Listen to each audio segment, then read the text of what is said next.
Ketika Rasulullah wafat, itu separuh sahabat hampir mayoritas, ya Rasulullah kita semua ingin kita dulu yang meninggal karena engkau begitu penting. Maka jangan jangan meninggal dulu, kita yang meninggal. Kalau kita yang meninggal tuh gak apa-apa, tapi kalau engkau penting, jangan meninggal. Tapi ada saja sahabat, lah tidak seperti itu. Saya suka Rasulullah meninggal dulu. Alasannya masuk akal. Biar Allah menyaksikan saya kama usoddikuhu hayyan usoddikuhu maitan. Allah biar menyaksikan saya iman kepada Nabi ketika masih hidup. Dan saya buktikan setelah mati pun, setelah meninggal pun, setelah wafat pun, iman. Jadi ternyata baisnya itu supaya orang tahu bahwa iman kita kepada Nabi itu iman yang super. Jika ketika beliau sugeng ya kita iman, setelah wafat juga kita iman. Kai usoddikuhu maitan kama usoddikuhu hayyan. Supaya saya mentasdikkan beliau setelah meninggal sebagaimana kita mentasdikkan beliau saat masih hidup. Dan ternyata Allah ridho dengan perkataan sahabat itu. Kenapa Allah ridho? Karena menjadi pelajaran bagi orang-orang yang ditakdir gak menangi Rasulullah SAW. Tetap mereka ini. Jangan kayak setan. Setan itu kurang ajar betul kalau iblis itu. Masyhur itu. Iblis itu nangis-nangis neng Nabi Musa. Iblis itu takutnya sama Allah itu luar biasa. Sampean kalah. Iblis itu setiap ketemu malaikat karena dia ngerti alam gaib, mesti apa itu? Kama sali syaitani id qala lil insani kfur falamma kafara qala inni bari'um minka inni akhafu wa rabbal alamin. Jadi setan iblis itu paling sering bilang inni akhafu wa rabbal alamin karena iblis itu tahu surga, tahu neraka, tahu kekuasaannya Allah. Jadi takutnya sama Allah luar biasa. Makanya setiap dia mengajarkan kekafiran, setelah orang itu kafir gimana? Inni bari'um minka inni akhafu wa rabbal alamin. Saking takutnya sama Allah, suatu saat iblis ini datangi Nabi Musa. Karena tahu Nabi Musa itu kalimullah. Orang yang bisa komunikasi langsung dengan Allah. Ya Musa ya kalim Allah, saya ini makhluk. Saya takutnya sama Allah luar biasa. Tolong rayukan Allah supaya nerima tobat saya. Karena dirayu terus lama-lama Nabi Musa bilang, oke, tak rayukan Allah. Sama Allah. Karena Musa kekasihnya, ya Allah iblis punya ingin tobat. Tolong dikasih hak tobat. Kata Allah, oke. Dia bisa tobat asal mau sujud di makamnya Nabi Adam karena kesalahannya dia gak mau sujud sama Nabi. Semenang Nabi Musa karena ada cara untuk iblis menjadi tobat. Dikasih tahu sama Nabi Musa, alhamdulillah kamu diterima tobatnya. Syaratnya apa? Sujud ke kuburannya Nabi Adam. Wah iblis ya tahu aslinya terus asjuduhu maitan wa qatla asjuduhu hayyan. Oh zaman urip aku ora gelem mbok nek wis mati. Oh dasar setan itu. Zaman urip ya aku ora gelem wis mati mbok kon sujud. Kumat maksudnya terus ya sudah terus sampai sekarang akhirnya. Kalau sekarang sudah tidak mungkin lagi karena nggak ada Nabi Musa. Jadi ijtihadnya sahabat melihat wafatnya Rasulullah itu beda-beda dan ternyata semuanya diridhoni Allah. Karena ternyata yang suka Nabi wafat dulu adalah ingin supaya umat Islam tetap mencintai beliau. Iman sama beliau, tasdik sama beliau, sebagaimana tasdik zaman sugeng. Makanya kita harus mencintai guru-guru kita. Uhibbuhu maitan kama uhibbuhu hayyan. Saya sampai sekarang itu ya merasa Mbah Mun itu tidak meninggal. Saya masih merasa kalau bapak saya tidak meninggal karena kita mencintai beliau-beliau ketika hidup dan ketika wafat itu sah. Karena beliau-beliau sama kita juga seperti itu. Rasulullah itu ketika mendekati wafat, ya bahasa halusnya intaqala ila rafiqil a'la. Itu Nabi kalau ngedikan tuh rileks sekali. Hayati khairun lakum wa wafati khairun lakum. Cong aku nak uripku ya apik. Engko nak aku wis kapundhut ya apik. Fa amma hayati fali asunna lakum as-sunan. Sebagian riwayat fa innakum tuhadditsuna anni wa uhadditsu ankum.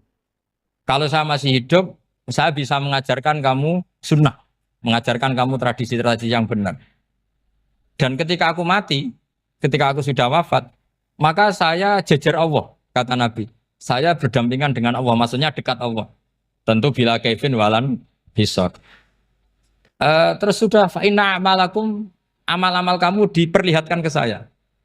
Berhubung saya sudah dekat Allah, kalau amal kamu baik, saya muji Allah. Kalau amal kamu buruk, saya langsung mintakan ampun kepada Allah. Jadi Nabi rileks sekali. Artinya saya hidup bagus karena bisa ngajarkan kamu as-sunan wasyaro'e. Kalau saya wafat karena saya dekat Allah. Kalau kamu baik, saya muji Allah. Kalau kamu buruk, saya mintakan ampun kepada guru-guru kita juga seperti itu. Justru setelah wafat, beliau-beliau punya kesempatan dekat sama Allah, dekat sama Al-Malail A'la sehingga mendoakan apa? Nah terus kata Sayyid Muhammad, wala taqulu lima yuqtalu fi sabilillahi amwat. Kamu jangan pernah berkeyakinan atau berpendapat atau berkomentar kalau orang-orang yang mati fi sabilillah adalah berstatus apa? Mati, amwat. Kalah. Terus kata Sayyid Muhammad, hadza li amatis syuhada. Ketentuan ini bagi umumnya syuhada. Artinya gini, umumnya syuhada saja tidak berstatus amwat. Apalagi hadza Rasulullah, sayyidul syuhada, sayyidul anbiya, sayyidul mursalin. Tentu tidak pernah berstatus amwat. Ya saya ulang lagi ya, jadi zaman cara berpikir, amatus syuhada, syuhada yang umum saja berstatus hidup. Tidak boleh distatuskan amwat. Apalagi Rasulullah itu sayyidus syuhada, sayyidul anbiya. Maka status beliau pasti hayyun la yamut. Pasti beliau itu hidup tidak. Dan karena beliau itu asfaq, sangat sayang kepada kita, sebagaimana zaman beliau hidup itu sayang kepada kita, sampai nangis-nangis minta hak syafaat, maka setelah meninggalkan pun beliau pasti sayang kita dan pasti berusaha supaya kita diampuni oleh Allah Subhanahu wa ta'ala. Sehingga ada sahabat yang tadi berpendapat kalau saya nggak masalah Nabi wafat dulu. Supaya Allah menyaksikan saya usaddiquhu maitan kama usaddiquhu hayyan. Jadi ini cerita ya, cerita sudut-sudut pandang. Fikih itu penting sekali. Kata Sayyid Ali yang Shahibu Simtud Durar itu, wabihi qiwamus syariah. Yang bisa mengawal syariat itu hanya fikih. Fikih itu ya kalau yang paling gampang untuk kita misalnya punya Fathul Qorib, Fathul Mu'in, Fathul Wahab. Tapi yang faham betul, mesti faham itu ngelotok setengah hafal. Jangan bawa kitabnya tok, yang penting sekian semester terus selesai. Itu sama-sama dosa, itu dosanya ya dosa, mahasiswanya juga dosa. Karena sudah terlanjur sarjana agama, ternyata nggak bisa, itu kan mendingan ndak sarjana agama. Itu saya tak cerita sama Kiai Roba, itu ada fatwa kiai, kiai juga wali. Suatu saat ada penyanyi dangdut top terkenal di Indonesia itu. Itu nyanyi dangdut. Ya penyanyi ya dai. Entah itu hakikat entah majas tidak tahu. Itu kiai itu fatwanya lucu. Kalau kamu datangi dia pas main dangdut masih saya beri izin. Tapi kalau datangi dia pas pengajian itu tak larang kan. Kan santrinya jadi eskal. Ini pas pengajian dilarang, pas dangdutan kok malah dapat izin. Tapi bukan berarti halal ya, dapat izin. Dapat izin kan potensinya bisa karena dilarang lah ya tetap belerot. Terus suatu saat si santri ini setengah wali, tidak wali tapi setengah. Lama-lama itu memahami gurunya. Memahami gurunya ternyata sirinya begini. Kalau seorang penyanyi yang tidak pernah ngaji, kemudian ngomong agama, itu potensinya itu fadallu wa adallu, sesat dan menyesatkan. Tapi kalau dia sedang nyanyi dangdut, penyanyinya cowok, sama jangan bayangkan dangdut putri, enggak, itu cowok sudah tua lagi. Jadi potensi halalnya ada lah maksudnya untuk, tapi tidak alat musiknya, orangnya. Tapi kalau dia nyanyi, itu paling dosanya hanya nyanyi. Saya ulang lagi, murid tadi akhirnya paham kalau datangi pengajian itu artinya ikrar kalau dia seorang dai atau seorang yang layak ngomong apa? Agama. Itu lebih bahaya karena kita santri, apalagi kita doktor atau MM terus ngekrori orang yang nggak jelas asal usulnya. Tapi kalau nyanyi kan nyanyi saja. Sehingga itu menjadi fikih. Bahaya terbesar dalam fikih adalah apa? Mengkaji fikih tidak dari ahlinya. Ya seorang lagi ya, mengkaji fikih tidak dari apa? Ahli. Nah kenapa demikian? Begini, saya beri contoh. Ilmu fikih itu tentu pertama dari Rasulullah Shallallahu Alaihi Wasallam. Kemudian bersanad sampai kita atau kita sampai Rasulullah. Itu ngalami sekian ijtihad yang tidak mudah. Saya beri sekian contoh. Dulu Imam Syafi'i itu sukanya sama guru yang miskin, ya karena rata-rata santri juga miskin. Jadi mesti ngidolakan guru yang miskin, karena sesama miskinnya harus berkoalisi. Tapi akhirnya gurunya Imam Syafi'i itu miskin sekali. Namanya Muslim bin Khalid Az-Zanji itu miskin. Sufyan As-Tsauri miskin. Sufyan bin Uyainah miskin. Setelah ngaji di Medina itu Imam Malik itu kaya. Pas itu Imam Malik sudah kaya. Setiap ketemu Imam Syafi'i dikasih uang. Sampai ketika Imam Malik itu bilang, kamu sudah alim. Ilmu saya sudah habis. Kamu ngaji sama yang lain. Sama siapa? Kata Imam Malik, orang yang sealim saya sudah meninggal. Namanya Abu Hanifah. Tapi dia punya murid, namanya Muhammad bin Hasan Asy-Syaibani. Kamu ke sana. Terus Imam Malik datang ke Baqi. Dulu Baqi itu pasar rental, ya Grab lah kira-kira sekarang. Itu mengumumkan siapa kafilah yang mau ke Irak. Kita ya Imam Malik dibayari sama Imam Malik. Ini yang antar ke Irak ke Muhammad bin Hasan Asy-Syaibani. Imam Malik mulai ngeper. Guru saya yang miskin tidak pernah nyangoni. Guru-guru saya yang kaya sering nyangoni. Mulai memasalahkan kiai miskin gitu, kira-kira seperti itu mulai masalah. Setelah datang ke Irak di Muhammad bin Hasan Asy-Syaibani itu si Muhammad bin Hasan Asy-Syaibani itu kalau ngitung uang itu di meja tamu. Jadi punya emas lantaan, punya uang. Kira-kira kalau Indonesia punya rupiah, punya dolar, dihitung itu di ruang tamu. Kata Imam Syafi'i, saya dengan Imam Malik saja nggak seret, ini lebih kedonyan lagi kiai. Ngitung uang itu di ruang tamu. Terus akhirnya si Muhammad bin Hasan Asy-Syaibani ini ahlul usul, dia pakar usul. Kamu heran sama saya? Iya, kiai kok kedonyan. Dia ngomong gitu. Tapi kata Muhammad bin Hasan Asy-Syaibani, kalau kiai tidak boleh kaya, itu tak kayak wong fasik. Ben gue demenan, gue mabuk. Oh jangan, nanti dipakai maksiat. Penjenengan mawon kersane digetoat. Berarti kiai oleh sugih. Mun angsal-angsal. Semenjak itu jadi satu fikih bagi Imam Syafi'i. Ternyata kalau mengharamkan kiai sugih berarti membolehkan yang fasik sugih. Kalau yang fasik sugih bisa dipakai i'anah alal maksiyah. Semenjak itu mindset pikiran Imam Syafi'i rubah. Saking rubahnya sampai beliau berpendapat orang bisa beli Alphard, kok beli carry itu haram. Bisa jadi bupati kayak Pak Roba, jadi RT haram. Soalnya gitu. Bisa keren Kak Gus Bak kok jadi orang pendengar haram. Pokoknya haram terus. Karena dalil beliau al-Islam ya'lu wala yula alaih. Coba sampean ridho misalnya jadi orang Gresik dipimpin orang yang enggak sholat, ridho ndak? Ndak. Atau sholat tapi enggak bisa ngaji, ridho ndak? Ketika yang bisa ngaji berpotensi jadi buba, terus keterusan. Karena Imam Syafi'i keterusan, ya umatnya keterusan. Akhirnya orang-orang Syafi'i itu politikus rata-rata. Ya, makanya sama jangan kaget sama Baruba. Kakak saya wakil bupati ini. Putranya Mbah Mun ada yang wakil apa?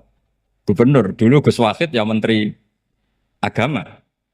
Itu asal usul dari perubahan fikih, mindset, cara berpikir Imam Syafi'i. Jadi dulu itu fikih ditemukan itu jelimet, ada perdebatan.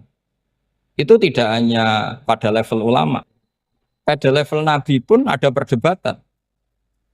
Jadi jangan kira Nabi itu tidak debat, ya debat. Nabi itu asal seangkatan itu mesti debat, termasuk debat dengan malaikat. Jadi kalau perlu ya debat sama apa? Karena malaikat itu kan lugu itu gak iso mikir. Karena kalau malaikat iso mikir bisa jadi rektor. Nanti kasihan Pak Salam ini. Malaikat gak boleh jadi rektor.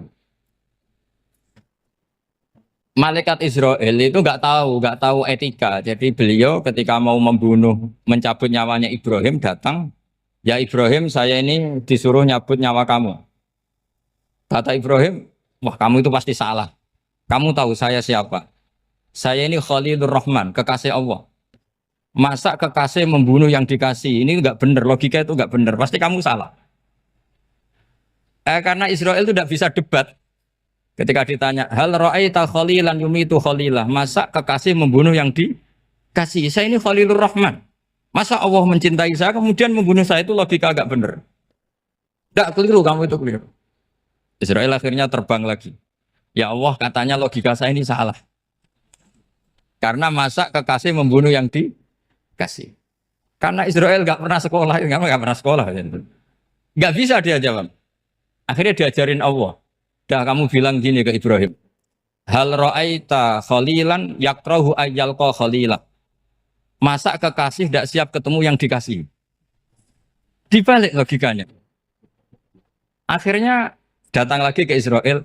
Kata Allah begini. Masa jenengan kekasihnya tidak siap ketemu yang kau kasih. Oh ya ya oke mati gak apa-apa. Jadi ilmu itu ngalamin perdebatan. Jadi saya datang murni karena Kiai Mas Buhin, bukan karena MC. Itu dosa besar kalau saya datang karena MC. Karena saya punya kewajiban yang lebih besar. Jadi yang bisa mengalahkan adalah a'dzama minhu, yang super besar. Karena jelas ada riwayat inna min abaril birri silatar rojuli ahla wuddi abi. Ya, inna min abaril birri silatar rojul ahla wuddi abi. Di antara kebaikan yang sangat baik adalah seseorang menyambung teman bapaknya. Padahal sampean kan nggak mungkin teman bapak saya. Teman saya aja nggak mungkin, nggak level apalagi bapak saya kan. Jadi malah mohal itu. Saya berkali-kali cerita di mana-mana cerita. Fikih itu harus dievaluasi. Karena ini masalah furu'iyah. Saya berkali-kali cerita di mana-mana cerita.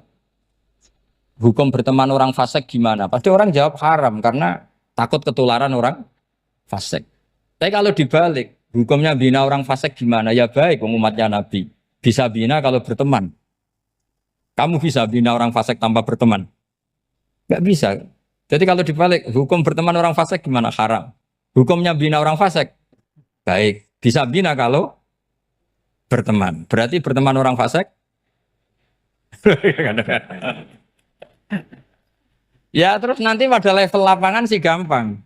Kalau yang soleh membina yang fasik dan yang fasik ketularan yang soleh, maka ternyata kalau yang soleh ketularan fasik ya berarti ternyata buruk. Tapi kan hukum masa nunggu kenyataan kan jadi nggak hukum. Di mana-mana hukum itu kan ada asumsi karena ini masalah ijtihad. Nah itu yang dilakukan para ulama kita. Jadi sampean harus mengkaji fikih secara detail karena tidak hanya kita yang khilaf.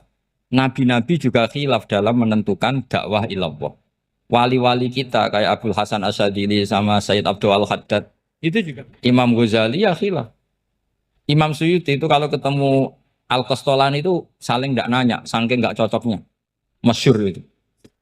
Jadi ulama ora cocok. Bedanya nak saiki perkara partai. Kalau orang dulu enggak.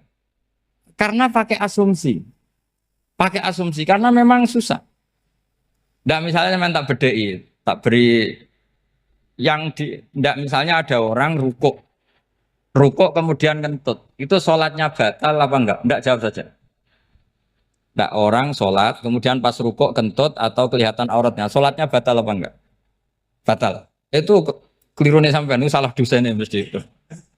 Pertanyaannya gini, yang dikatakan sholat itu kan aqwalun wa af'alun muftatahatun bitakbir muftatamatun bitaslim. Lalu ketika sampai ruku apa sudah namanya sholat jika kamu katakan batal? Namanya sholat aja belum kok sudah kamu katakan batal gitu.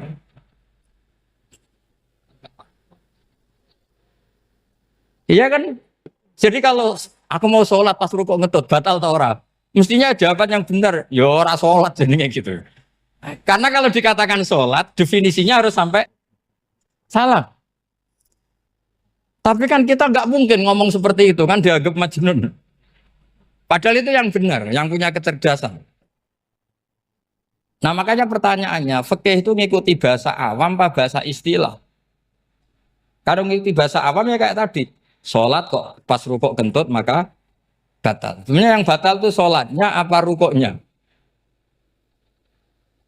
Nah makanya terjadi perdebatan. Kalau yang pakar-pakar usuli itu salah istilah itu nggak mau.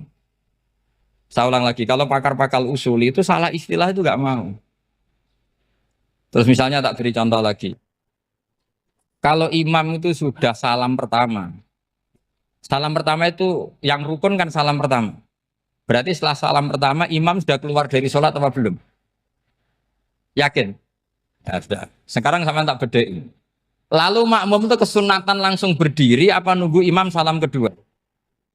Enggak, jawab satu. Nunggu salam kedua kan? Ya itu kriminalis sampai Anda sufi itu. Kriminalnya begini. Berarti Anda bergantung sama orang yang sudah tidak sholat. Kata kamu setelah salam pertama dia sudah tidak sholat. Berarti kamu menginstruksikan makmum berhubungan dengan orang yang sudah tidak sholat. Karena sudah keluar dari sholat ketika salam pertama. Kalau kamu di debat gitu gimana jawabnya? Pusing kan? Berarti robtul makmum bisolatiman sing wis laisa fi sholatin. Berarti menggantungkan sholat sama orang yang sebetulnya sudah tidak sholat. Ada yang jawab, sebagian ulama fikih tetap disunatkan menunggu salam kedua.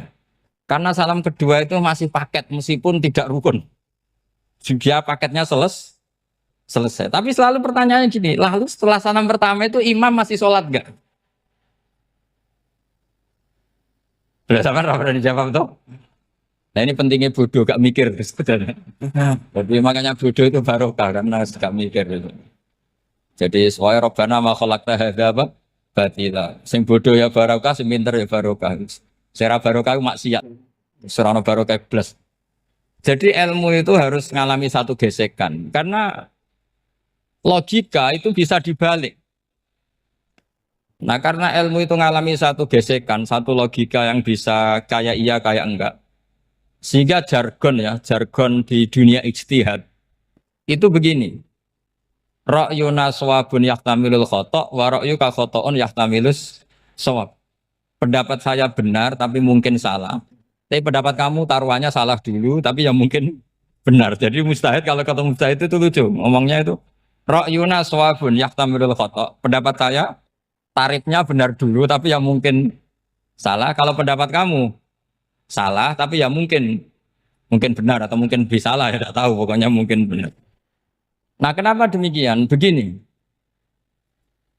di luar masalah tauhid, saya ulang lagi di luar masalah tauhid, itu tentu ada masalah-masalah yang sifatnya ijtihadiyah. Ya saya ulang lagi, yang sifatnya apa? Ijtihadiyah. Dan ijtihadiyah ini nggak pernah selesai karena muqtadul hal, konteks kesejarahan maupun konteks kesempatan itu tidak sama. Dulu kiai-kiai itu ngaramkan dasi, ngaramkan celana karena yang celananan yang dasinan itu penjajah. Sehingga mantas sabah biqaumin bahwa apa? Minhu.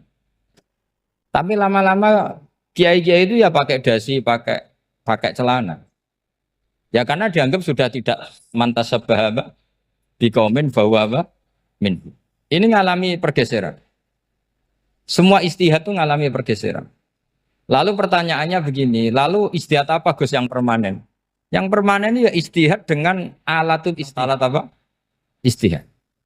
Saya beri contoh misalnya begini. Nabi Musa itu yang ngalami istihad.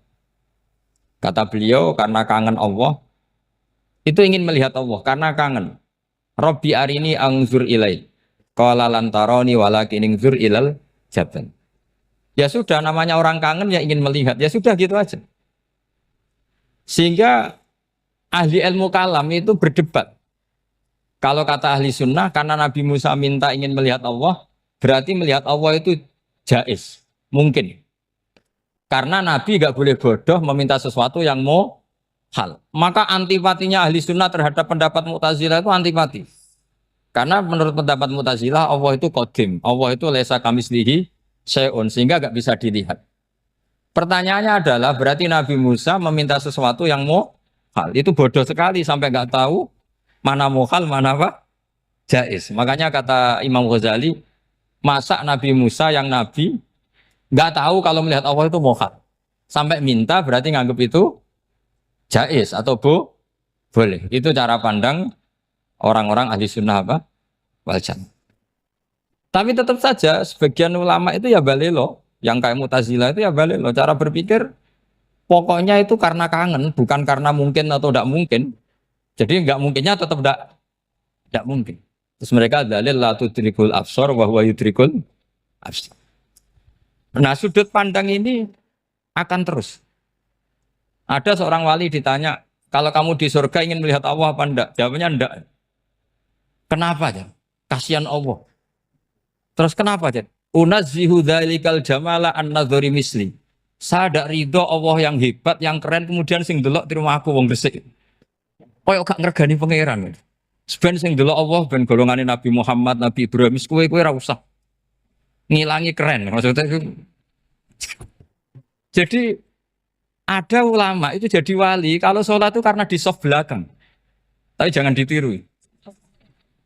Itu kan nggak lazim ya. Lazimnya kan afdhalus sufuf as-saful awal. Ketika ditanya, kenapa kamu kalau sholat di belakang? Cek DR koyok wani suwan pangeran gak ngarep. Aku sungkan dadi kok gurit. Kalau sampean kan karena males bukan karena sungkan. Jadi itu artinya rasa ya. Makanya nggak bisa, nggak ada ijtihad itu tidak mungkin karena perasaannya orang itu beda-beda. Itu Sayyid Abdul Al-Haddad itu kalau ngendikan masyhur. Man da'a li dzalimin bil baqa faqad ahabba yusawwah fi ardi. Orang yang mendoakan orang fasik masih hidup, gak mati-mati, itu berarti suka kalau Allah dimaksiati di buminya. Wong fasik kelakuannya rak maksiat, nak mbok dongakno mari. Itu berarti kamu ingin Allah didurakani terus menerus karena si fasik masih hidup. Tapi kalau Abu Hasan As-Sadili cara ngendikan gini, kalimatnya persis. Man ahabba alla yusawwahu fi ardi faqad ahabba alla tadhara maghfiratuh. Orang yang ingin dunia ini steril gak ada maksiat, maka sama saja berkeinginan tidak melihat luasnya maghfirahnya Allah. Sama-sama wali besar. Tapi cara pandang hubungannya dengan Allah seperti itu. Jadi mau tidak mau, istihad itu mau tidak mau. Makanya tidak usah dipertentangkan misalnya cara berpakaian, cara apa. Yang penting sesuai aturan Islam ya sudah. Karena ini urusan rasa. Urusan apa? Rasa. Itu Syekh Hasan Basri itu sering jagongan sama Robiah Hadawiyah. Itu secara fikih salah. Tapi pas itu ulama fikih ditanya, kenapa Anda tidak komentar terhadap dua wali besar yang sering ketemu? Andai kan semua santri seperti itu akan saya halalkan, Gatot. Karena nggak mungkin punya nafsu. Sehingga fikih dulu memang masih asli. Kamu lihat di takrib misalnya, lelaki melihat perempuan itu nggak boleh kecuali sekian alasan. Termasuk boleh itu li taklim karena mengajar atau lil muamalah. Ini yang mulai masalah. Ada warung kopi, penjaganya cantik. Santri-santri ngopi. Ini lil muamalah katanya. kan kasus ini. Mau disalahkan tuh ada takbirnya. Mau dibenarkan ini jelas fasik kan, jelas fasik. Jelas fasik. Maksudnya sudah fasik sebelum itu ditambah itu, jadi fasiknya permanen. Nah pertanyaannya adalah, kalau kamu ngajar mbak-mbak, kemudian hafal yang cantik yang enggak, itu taklim lin nazar apa nazar li taklim? Itu taklim apa modus? Makanya kalau ngopi cari bakul yang cantik, itu muamalah untuk nazar apa nazar untuk muamalah? Loh kalau saya ngopi dengan kirobah pasti halal. Karena begini, berjalan saja, bareng capek, nggak tahu itu warungnya siapa, terus berhenti ngopi. Kebetulan bakulnya cantik. Nah itu mungkin halal, karena kan saya nggak milih-milih. Ingin ngopi kebetulan bakulnya cantik. Kalau kamu kan nggak apal daftarnya. Wah itu mesti haram itu, mesti haram itu. Karena berarti kan kamu menjadikan ngopi ini modus. Gue jagani nak takok pangeran. Lo kok nazar? Muamalah Gusti, muamalah. Itu mesti modus. Maka fikih itu harus dikawal oleh tasawuf. Kalau ndak, semua hukum fikih bisa diakalin. Makanya Imam Bukhari punya satu bab namanya Kitabul Khiyab. Bab mengkhilaf fikih. Beliau itu antinya sama Abu Hanifah itu luar biasa. Nggak ada ulama dibenci Imam Bukhari kayak Abu Hanifah. Masyhur itu. Untungnya beliau nggak menangi Abu Hanifah. Kalau menangi geger terus. Bisa bahsul masail terus. Itu Abu Hanifah itu ulama yang suka khilaf. Khilaf itu merekayasa hukum. Misalnya begini. Saya ini puasa agak lemes. Ujian agak lemes. Apalagi kiai serapati di duit santri beling-beling lemes ini. Apa mangan itu kan, poso-poso kok mangan kan gak keren. Supaya saya bisa makan dan halal, saya bisa ngajak kiai robai ya jalan-jalan. Jalan-jalan nyari yang jarak 2 marhalah, Ya sudah, terus bisa makan. Kalau ditanya Allah kok makan musafir.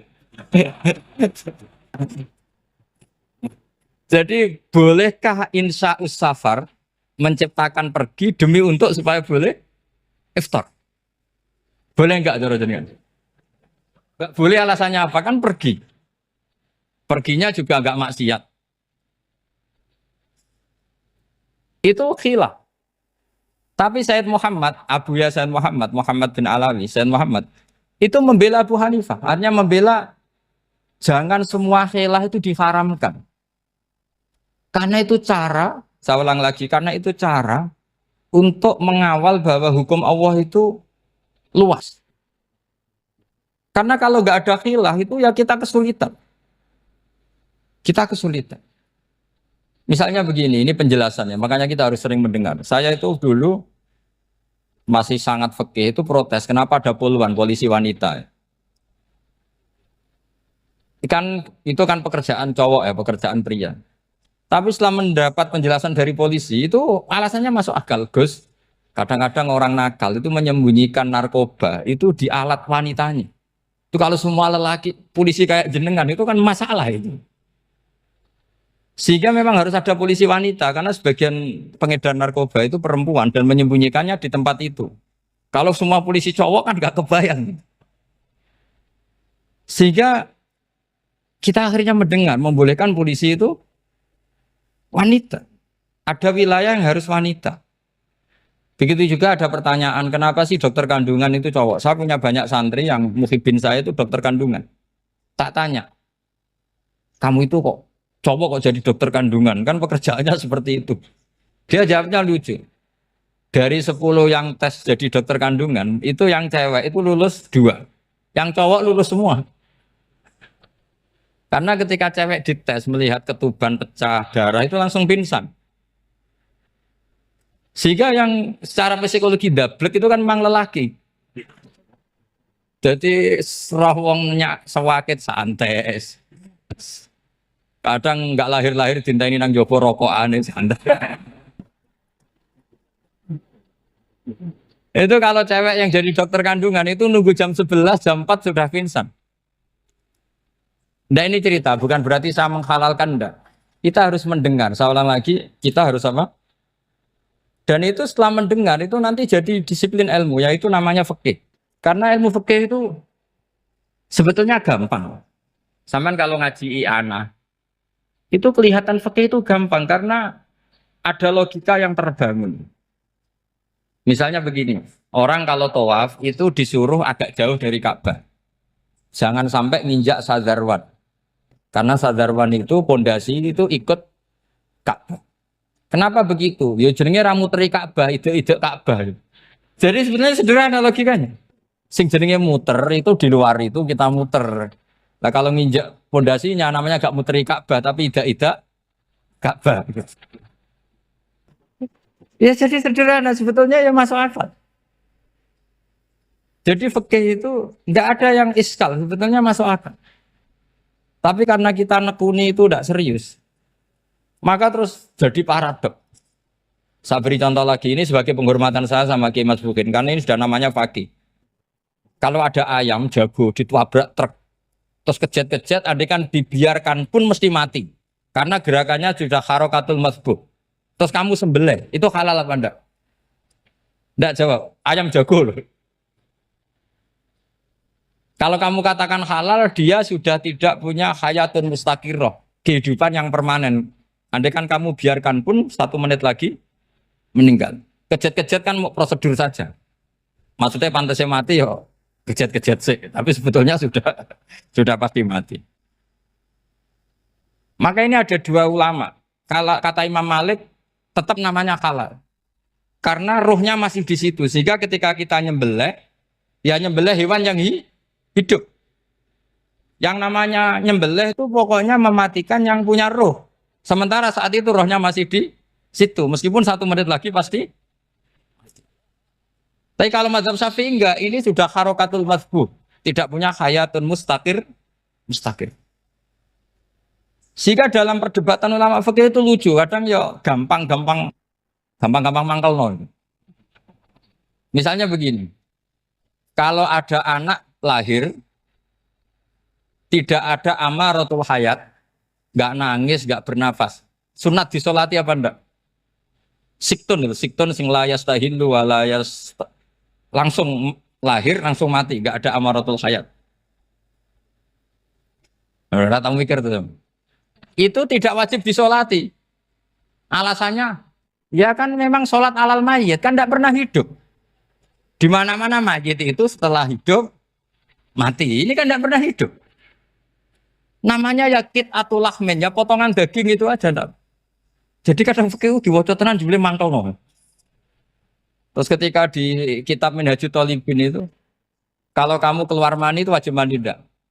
Wajib kan? Kalau keluar mani inzal itu kan wajib mandi. Nah, kenapa nifas atau wiladah keluar bayi? Kenapa ibu-ibu kalau keluar bayi wajib mandi? Alasannya lucu. Li annal walad maniyun mun akidun. Ini kan wis mani cuma mengkristal. Jadi kadang fikih mangkel. Apa ya? Sembrono gitu. Masuk wajib mandi wiladah itu karena apa? Li annal walad maniyun mun akidun. Iku mani sing wis mengkristal. Mani sing wis jelalatan lah lahir nuangis macam-macam.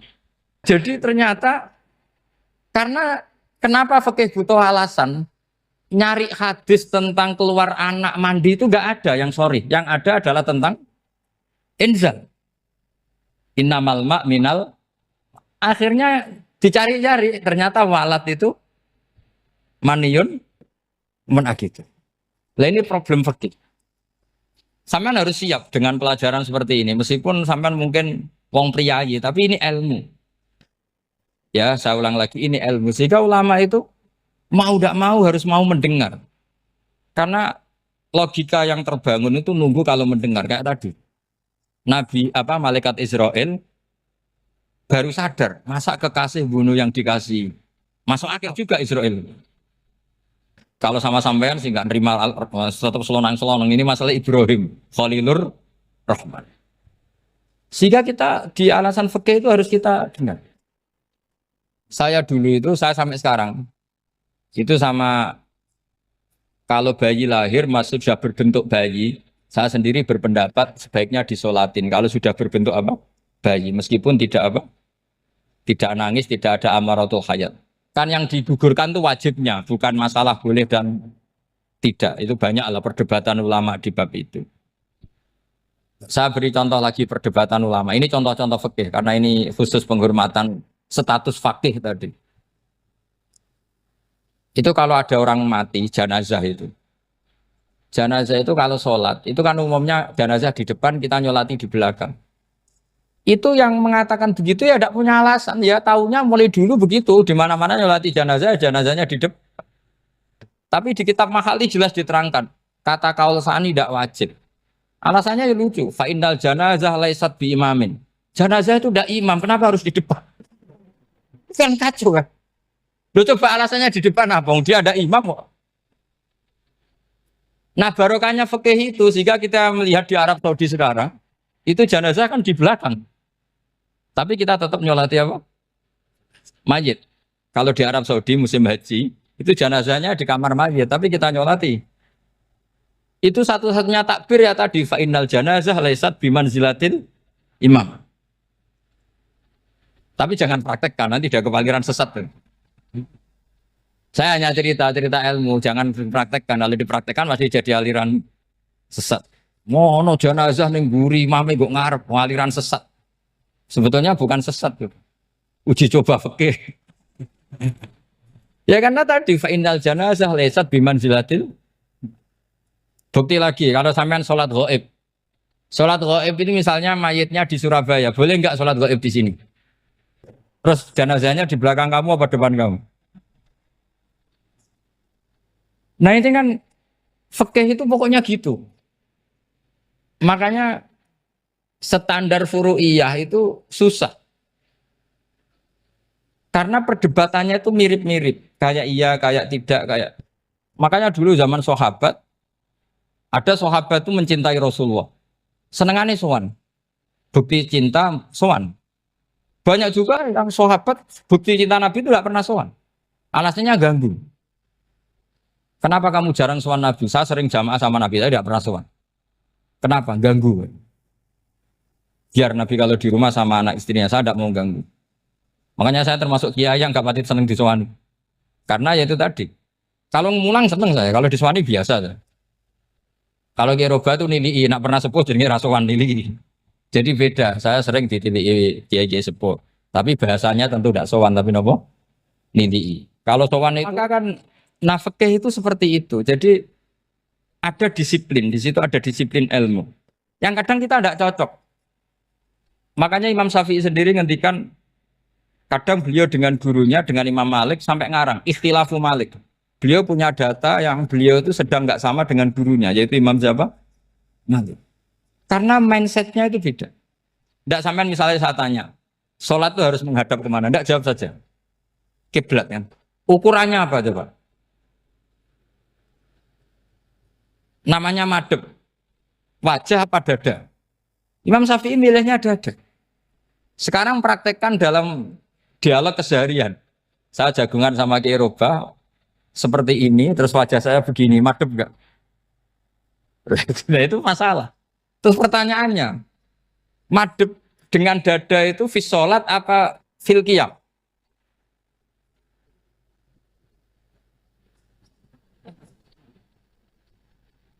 Loh enggak, kalau fis sholat pas sujud dada kamu madhep mana coba? Kamu enggak pernah mikir kan?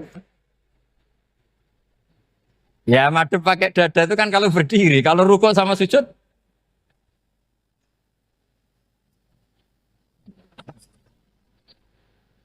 Loh itu ulama itu jelimet gitu.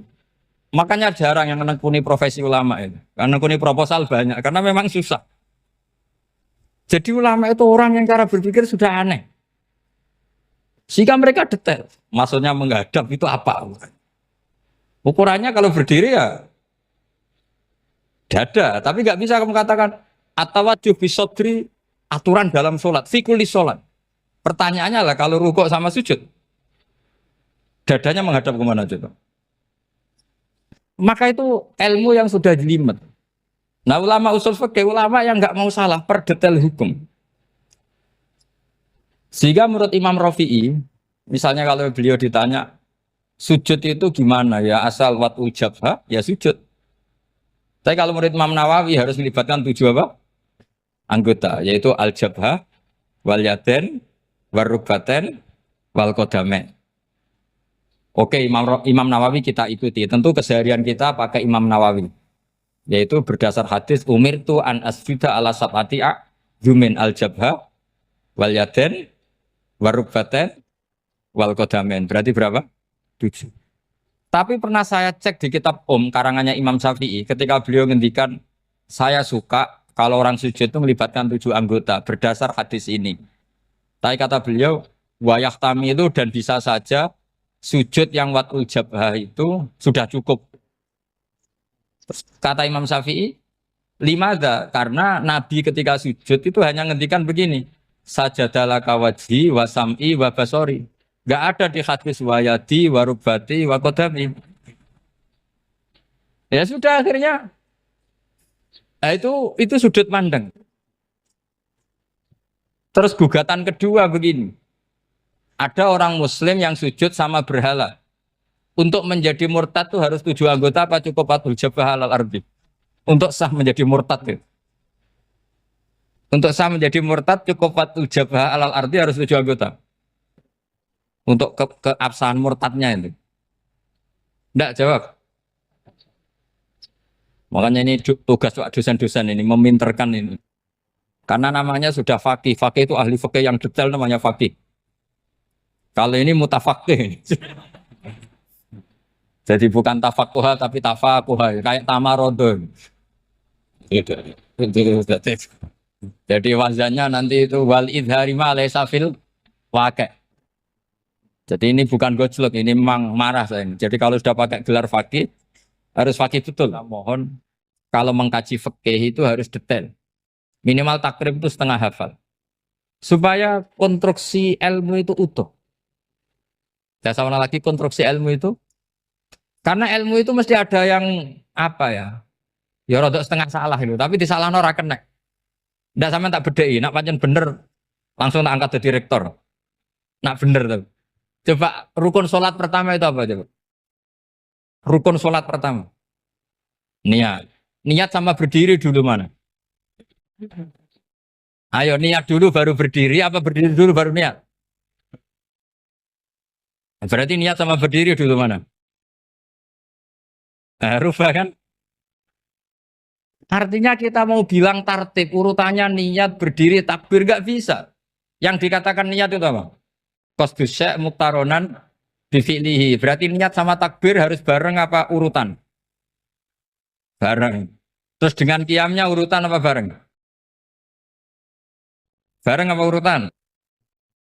Loh enggak, kalau urutan berarti takbir dulu duduk baru berdiri. Nah maka seperti ini tuh mau tidak mau kita salah. Dikatakan tartib ya salah. Dikatakan serentak ya salah. Cuma karena kita bodoh gak tahu mikir itu. Alhamdulillah kan di situ itu. Lu coba niat sholat loh. Niat takbir qiyam dulu man. Niat takbir qiyam dulu mana coba? Dulu qiyam. Enggak ada kitab yang mengatakan arkanus sholat awaluha. Oh, dianggap kitab kriminal maksudnya. Makanya ngendikane ulama-ulama di Sarah-Sarah, mau tidak mau sebagian istilah itu tasamuh. Tasamuh itu wis digawe gampang ngono kok repot. Karena kita tidak bisa detailnya. Coba misalnya puasa. Puasa Ramadan itu wajib apa? Tabiyyitun niat, nginep no niat. Sing darani nginep itu umure lama apa enggak? Lama kan? Sekarang sebelum 2 menit kamu baru niat, sah apa enggak? Sah. Itu sempat nginep apa enggak 2 menit itu? Enggak sempat kan? Jadi ilmu itu makanya kata ulama-ulama pokoknya ilmu itu mesti ono unsur tasamuh. Tasamuh itu ya tiga gampang. Apa? Tiga gampang.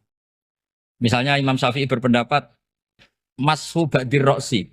Itu kata beliau walau sya'rotan fi hadir roksi. Meskipun satu rambut asal masih di wilayah kepala. Tapi kalau rambut itu dikeliwir, dibasuh di sini enggak sah. Karena sudah keluar dari batas apa?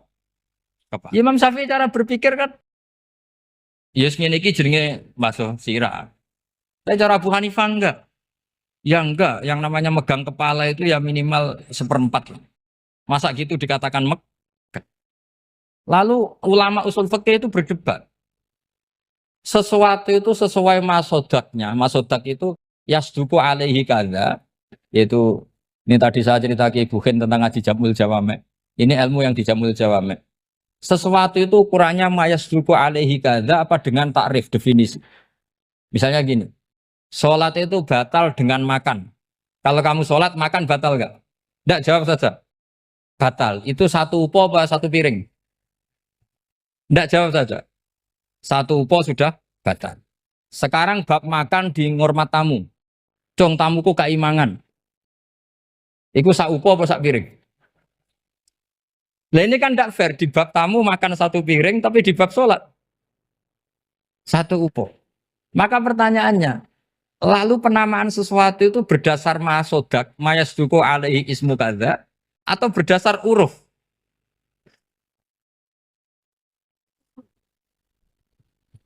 Ukurannya apa coba? Maka terus jadi perdebatan. Nah ini di sini ini pentingnya ulama karena nah sekarang saya bedai sekarang. Cengkeh itu wangi apa enggak? Kategorinya cengkeh. Wangi kan? Kalau orang bikin kue tar pasti pakai apa?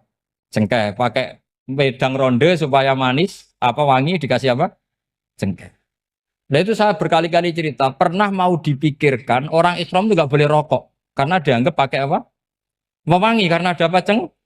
Cengkeh. Tapi terus didebat. Kalau gitu berarti orang Jumatan sunat rokok. Karena Jumatan disunatkan pakai pewangi. Wah itu kan akhirnya tuh, wah iya ya, repot ya kan. Jadi kalau cengkeh kamu kategorikan pewangen, yang orang Islam nggak boleh rokok karena pakai cengkeh yang wangi. Konsekuensinya orang Jumatan sunat rokok karena berarti di masjid pakai apa? Pewangi. Kan sesat semua ya, jadi itu ilmu.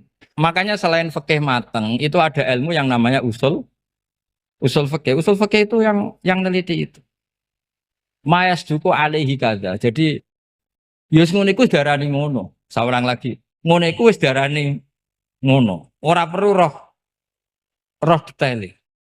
Ya, saya ulang lagi. Wis ora perlu roh detail. Makanya Abu Hanifah itu misalnya basuh wajah. Wis angger kecelok ngene iki basuh wajah. Nek Imam Syafi'i kan detail. Mimba ini mana bitis syari sampai ila somahe uzunehi ila zakon. Terus mana bitis syari Imam Syafi'i nambah apa? Ghaliban. Kenapa ditambah ghaliban? Karena kalau orang budak mana bitis syarinya di sini. Jadi itu fikih. Jadi fikih itu jelimet. Padahal kita ini nggak pernah berpikir secerdas Imam Syafi'i, tapi akhirnya ya mikir juga. Agak ditambah ghaliban, mana bitis syarinya orang budak kan? Sini. Terus sekarang perdebatannya, orang budak basuh Mastur Roksi di sini sah enggak? Karena tadi itu wajah apa kepala gitu. Kan jadi bingung gitu. Ya makanya ini mukadimah saya supaya sampean apa lebih disiplin belajar apa? Fikih dan setidaknya didiskusikan lah kitab-kitab Minhajul Thalibin atau kitab-kitab Mahali. Karena di situ nanti ada perdebatan. Terima kasih saya ucapkan bagi kalian yang sudah menonton ceramah Gus Ba sampai selesai. Ya, semoga apa yang diucapkan atau disampaikan Gus Ba memberikan manfaat bagi kehidupan kita, menjadikan kita lebih bisa menjalankan kehidupan ini dengan baik. Ya. Sekian dulu video dari kami. Wassalamualaikum warahmatullahi wabarakatuh.